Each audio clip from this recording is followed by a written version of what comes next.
Yo, what's up mga idol? Welcome back ulit dito sa aking YouTube channel. Ito po ang Greg TV.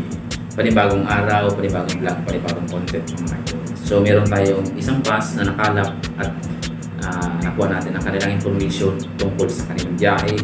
At yun ang ibibigay ko sa inyo upang malaman nyo mga idol. So bago ang lahat mga idol, kung kayo po ay mapapanood ng video ito, make sure po na tapusin nyo. Para hindi nyo po, para hindi nyo po maintindihan lahat ng aking sasabihin. Ayun na nga. So, pag natapos nyo yung video nito, huwag nyo kalimutan mag-subscribe at i-like ang video mga idol. So, kung gusto nyo rin, pwede nyo rin i-share ito sa mga grupo. Mga group sa Facebook o kaya YouTube. Basta kayo nang bahala mga idol. So, disclaimer lang mga idol ha.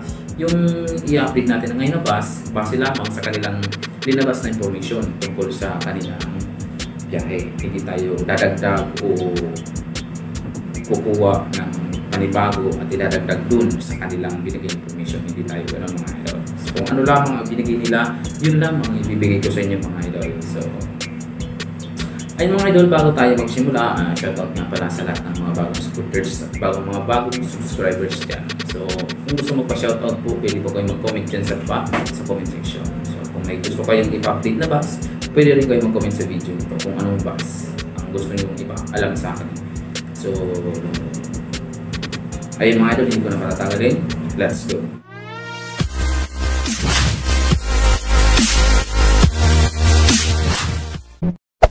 Hey there! Subscribe to my channel. And also press this bell icon. What's up mga idol? Welcome back ulit dito sa aking YouTube channel. Ito po ang Greg TV. So, ang i-update po natin na bus ngayon, ito po ang Mark Ives. Okay.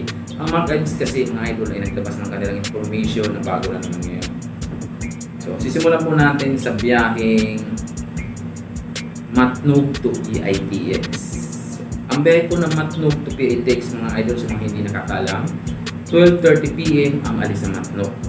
So, pag PITX to Matnog naman, ang alis po naman ng bus niyan sa PITX ay 10:30 AM at ang sunod po ay 1 PM at ang sunod naman po ay 5:30 PM ng hapon mga idol.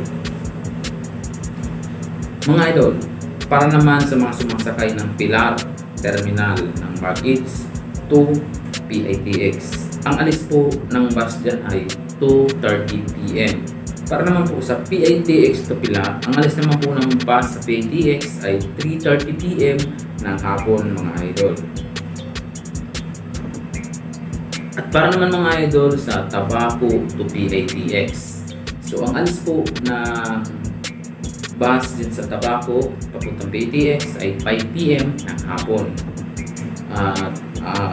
Ang alis naman po ng bus galing ng PITX to Tabaco naman ay 8 PM ng umaga mga idol.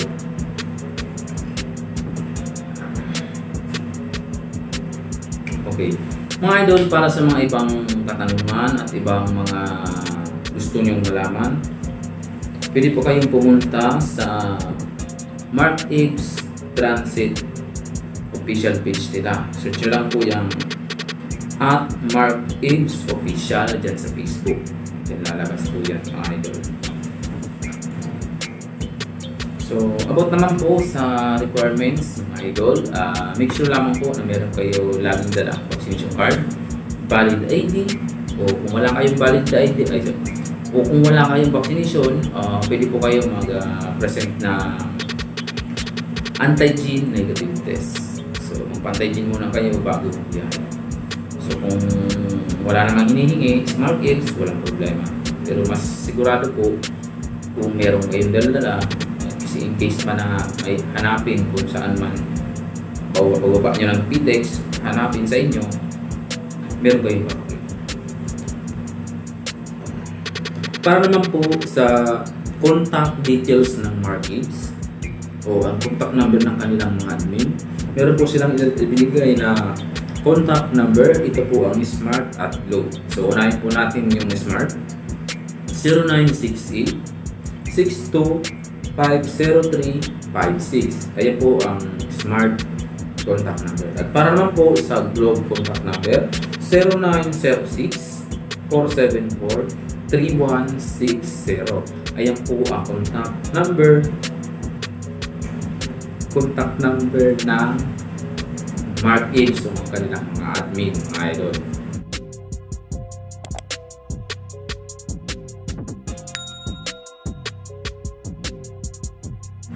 So, mga idol, kung mapapansin nyo sa video ay wala akong binanggit tungkol sa pamasahe.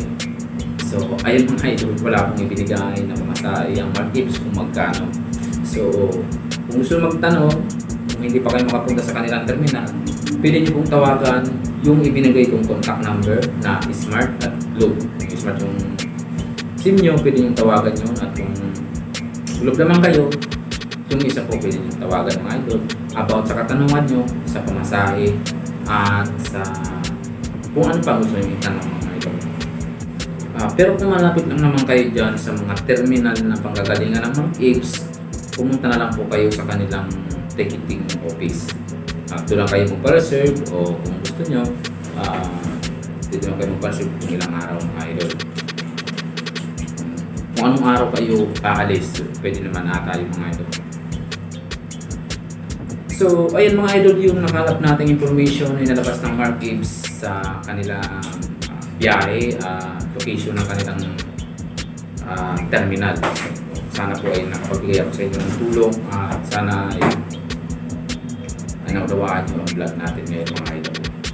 So ayun mga idol, ang update natin sa Mark Ames. Thank you so much sa inyong panonood at sana ay nakapagbigay ako ng information. At sana po bago kayo lumabas sa video nito, please subscribe and pinutin niyo po ang bell button at siguraduhin nakaulot to para bawat upload ko ay manonotify kayo. Thank you so much mga idol.